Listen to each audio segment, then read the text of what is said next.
The practical pieces of scaling are quite simple. True scalability comes when you can pass the 1,000-person test. If 1,000 people bought this offer, could the structure of this offer hold that? If the answer is yes, that is a truly scalable offer because 1,000 people can buy it. So an example, trailblazing content, offer art, truly scalable. Even when I'm running it live, if 1,000 people bought this, it would add no more time to my calendar. Why? Of course, these training drops can go to as many people as possible. And also in the Q&A, which we'll get to in a second, I would just shift the deliverables. Hey, not everyone's going to get their question answered. I'm going to choose the questions that are most relevant and I'm going to answer them in an hour. Truly scalable. As many people as I want, the deliverables, the boundaries, the proximity, 1,000 person 1,000 people can buy it. It's a truly scalable offer. And especially when this becomes passive, a passive program, and people click to buy the replays and get instant access to everything, as many people can buy that on repeat and it adds no more time to my calendar. Truly scalable offer. Semi-scalable, I would say, is about when 100 people can buy it. So the example is the Trailblazers, my 6-month mastermind. You could also consider that like a mid-ticket membership. Semi-scalable, as of right now, because of the way I have the deliverables and the boundaries, I would call that semi-scalable. Could 1,000 people be in there as of right now? No, I don't have it set up to be that type of space. Why? Because there's Q&A calls, there's a Q&A thread right now where people get a question answered from me and I answer everyone's question as of right now. So as of right now, no. Could I hold 1,000 people in there? No, but if I needed to, which we're going to talk about in this training, to one day shift that, could I shift that if I desired to a truly scalable offer? Yes. How? By shifting the boundaries and deliverables, which is exactly what we're talking about in this video. A not scalable offer is when I add more clients to this, it takes up more time.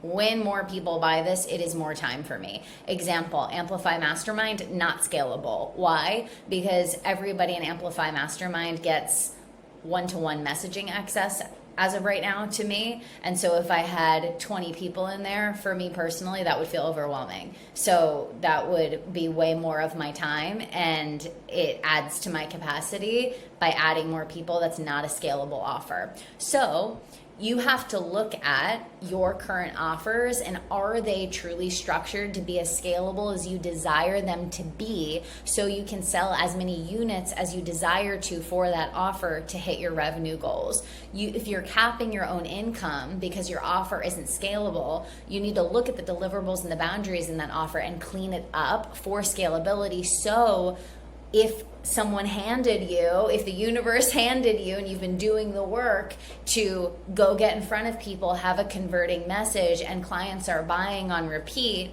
do you have the scalability of your offers to actually hold that? Or are you capping your own income because you don't have the offers to actually hold that demand? You want to clean that up before the demand is there to allow the demand to come in. So example of this could be, do you have a group coaching program where right now it feels like everybody gets a 15-minute hot seat and they get 3 days of messaging access to you in Telegram? That is not a scalable offer. That's one-on-one coaching disguised as a group coaching program. And if you're staying on Zoom for 3 hours to make sure everybody basically gets a 15-minute one-to-one session with you, that's not a group coaching program. I would consider that to be a not scalable offer. If everyone's getting messaging access to you X days a week, I would consider that a not scalable offer because the moment that you add in more people, you've added more of your time. Now, I'll give you a behind the scenes. I actually did a beta round of the Trailblazers with only 10 people in it. And originally I gave 2 days of messaging access to me, 2 days of coaching with me with 10 people in it. And very quickly I realized this can't come with me because I already feel capped at 10 people. So what did I have to do? I had to shift the deliverables, which is perfect, to make it a semi-scalable program, which is what I wanted it to be, to hold 100 people in it. So we're going to continue to talk about that here. So another example of this could be like you're doing a micro program let's say you want to do a 5-week micro program, 4-week micro program, 3-week micro program, and you say everyone gets 15 minutes on a hot seat and everyone's going to get a massive back and forth coaching and maybe even a 30-minute one-to-one call. Okay, again, not scalable. So you need to be thinking about where different offers are in your product suite and how scalable do you desire them to be for how many units you desire to sell. Okay, so what needs to happen if the answer to these questions are, damn, it's not scalable, and I realize I need to set up more scalability so I can sell more units and hit higher monthly recurring revenue and therefore hit more consistent high cash months from my offers.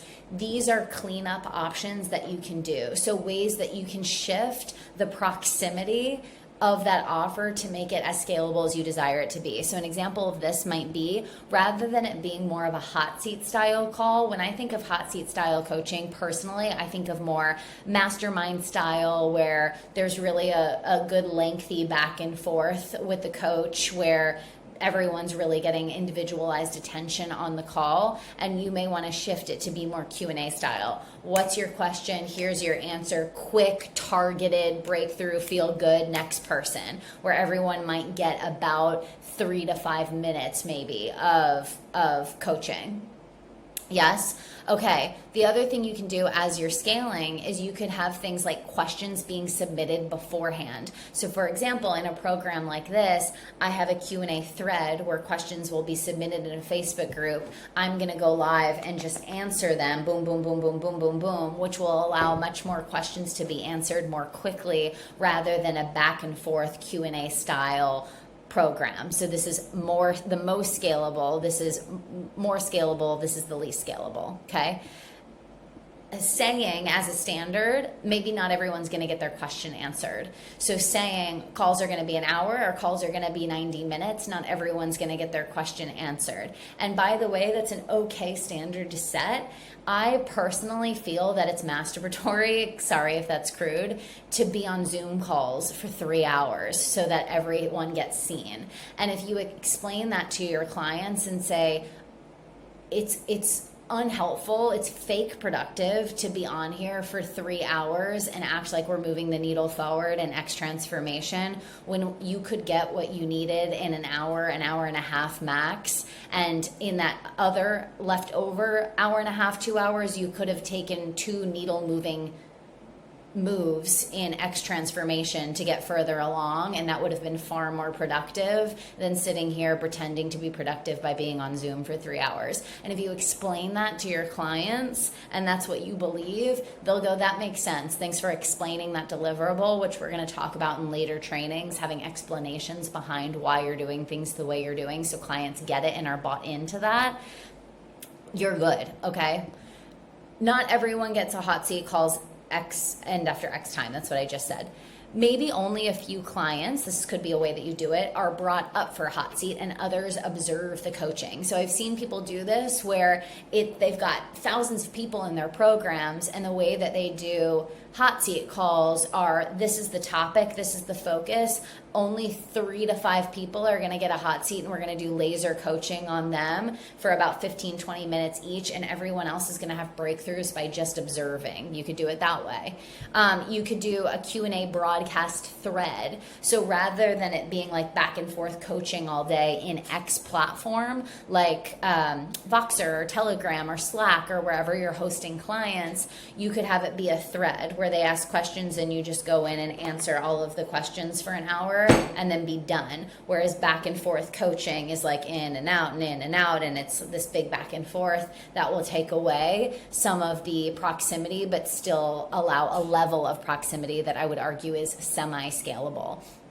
No messaging access at all. So you could decide, hey, for this tier of coaching, there is no messaging access, and that's okay. That would, I would argue would be how you would make the program truly scalable, right? That top tier.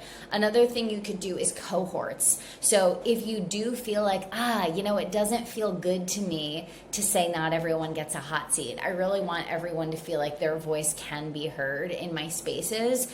I get that. And what you could do is cohorts. So as the Trailblazers gets more in demand, that personally is something I'm considering, is breaking it up into 2 cohorts. I haven't had the need to do that yet as I'm recording this video, but if it gets to that point, I might do 2 cohorts, which would be great. And then more people can have a level of proximity, and that's a way to keep that semi-scalable if you really desire that specific offer and that space for everyone to have the opportunity to get more questions answered and a level of proximity to you. I think that's a great way to do that.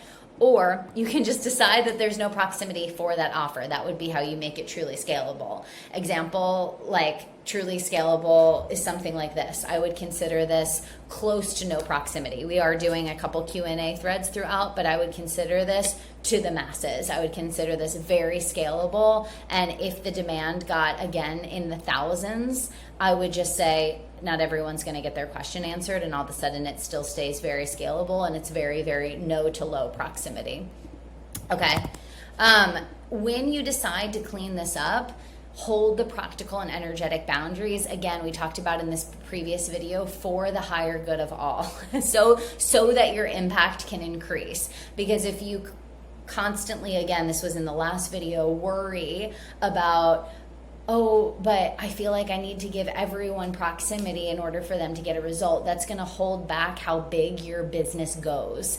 And ultimately, when you have a really big business, that's going to help everybody across the globe, because you're going to impact more people. So for the higher good of all, certain offers over time in your product suite will need to be truly scalable. Then you can decide to have some semi-scalable offers if that feels good to you. And then if you decide to have some not scalable offers in high proximity, that absolutely can be there for the people who want to pay for that level of proximity and depth. And again, as you're scaling, that will come at a higher and higher and higher price point. Okay.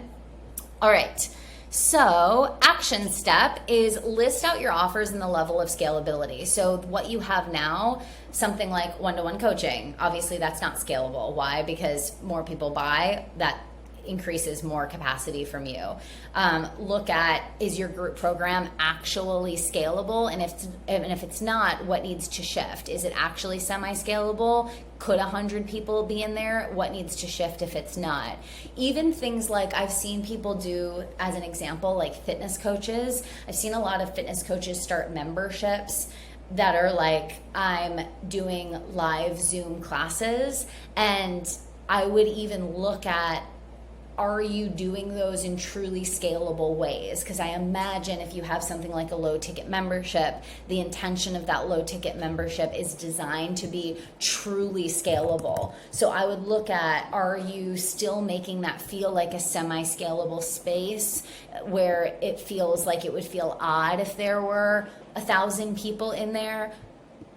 Build for the business that you're growing into with this, not for the business that you have. Build for the business that you're growing into now. So if you need to start shifting deliverables, build for where you're going and you'll grow into it faster. And I'm actually gonna write down, build out the scalability for where you're going, not where you are now, right? So make these shifts. So ask yourself when you write this out, does this level of scalability based off of the deliverables and boundaries that you have align with your revenue goals? Because again, X amount of units, X amount of clients need to be in Y offers to hit Z revenue goals, Z MRR, like we've talked about in previous trainings. So what needs to shift and in what offers to allow you to scale? Make those shifts now for where you're going, not where you are at,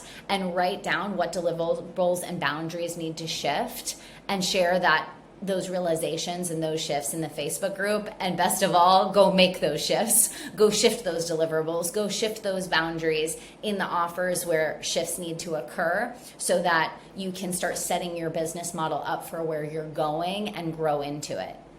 I adore you. Mwah. Hope this was helpful.